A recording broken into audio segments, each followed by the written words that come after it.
देखिए बहुत ठंडी है और कोहरा बहुत पड़ रहा है, बहुत काफी कोहरा है। देखिए अंधेरा अंधेरा जैसा है, बैकग्राउंड क्लियर नहीं आ रहा है, इसलिए तो वीडियो बनाने में थोड़ी तकलीफ हो रही है क्योंकि बैकग्राउंड ही सही नहीं आ रहा है। तो आप सब जरूर मेरा पूरा वीडियो देखिए और देखिए मेरे बच्चे कार्टून देखने के लिए परेशान कर रहे हैं। बच्चे को ऐसे तो मोबाइल नहीं लेना चाहिए, लेकिन ये बच्चे ने बड़े शैतान, हमारे लिए एक लपड़ ना तो इधर उलट गए सुबह सुबह। अभी चाय रोटी हमारे गांव में ना ये रिवाज अभी तक नहीं किया है। अभी मतलब शहर के मार देंगे एक लपड़ एकदम मोबाइल के चक्कर में बोल दे बर्गर पिज्जा दे दो तो खुश हो जाते हैं, लेकिन हमारे बच्चे चाय के साथ रोटी ना दो ना तो नागिन डांस करते हैं। अभी अभी दोनों नागिन डांस कर रहे हैं, दोनों चाय रोटी खाई है, उसके बाद देखिए कितना खड़ा है मगन में। मारेंगे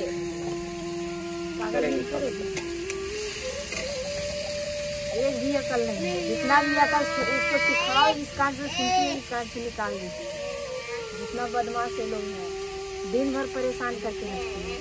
एगो एक खड़ा है ना, हिडिम्बा है, हिडिम्बा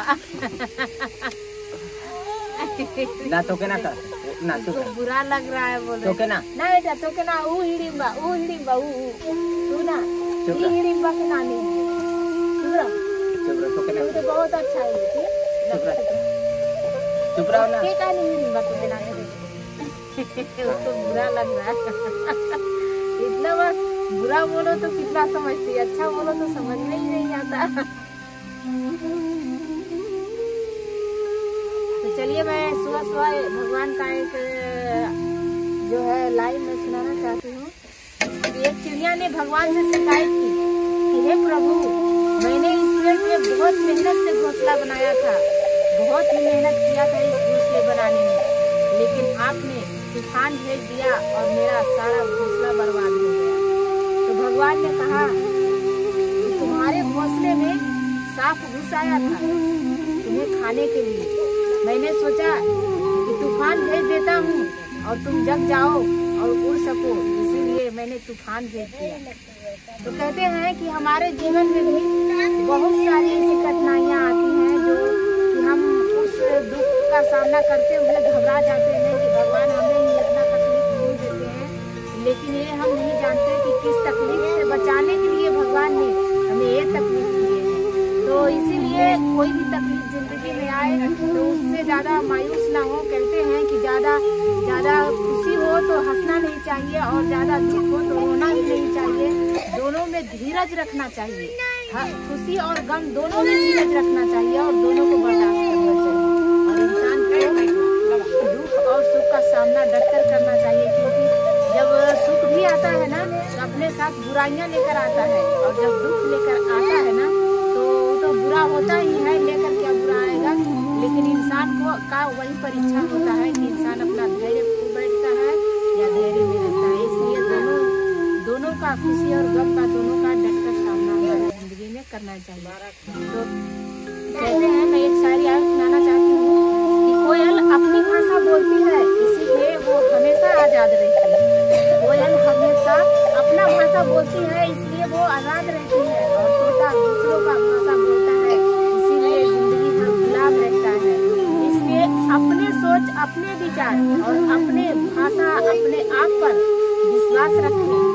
एक बात हमेशा याद रखना कि सच के राह पे चलने वाले हताश तो हो सकते हैं लेकिन कभी हार नहीं सकते। क्या कभी हार नहीं सकते? सच में सच की जीत होती है, विश्वास की जीत होती है, लेट सही सच की जीत होती है। तो कहते हैं दोस्तों, एक शायरी मैं आप सुनाना चाहती हूँ।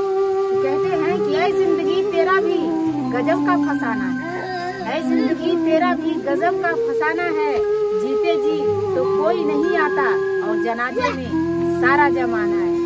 और सच है, ये सच है कि जीते जी कोई पूछने नहीं आता, लेकिन मरने के बाद लोग फर्ज निभाने आते हैं कि आज उसको जलाने नहीं जाएंगे तो हमको कौन जलाने आएगा। बस स्वार्थ से भरी है दुनिया, कोई भी काम करता है अपने स्वार्थ के लिए करता है। लोग मरने के बाद आते हैं कि हम जलाने जाएंगे तो वो भी हमारे जलाने के आएंगे। इसलिए रहते हैं, लेकिन जीते जी कोई पूछता नहीं है। अगर सच में जीते जी पूछे, इस दुनिया में लड़ाई झगड़े विवाद ये सब हो ही नहीं। एक दूसरे से मिलकर रहे, सच में इतना मतलब कि इतना जलन हो जाता है आजकल, एक दूसरे को पड़ोसी देखकर जलते हैं कि देखो उसने इतना कर लिया, जलते रहते हैं, रात दिन जलते रहते हैं। जलना नहीं चाहिए, बल्कि ये सोचना चाहिए कि उसने आज कार खरीदी है तो कल मैं भी कार खरीदूंगा। इसलिए कहते हैं हमारे भोजपुरी में एक कहावत है कि देखसी करे लेकिन हैमस ना करे।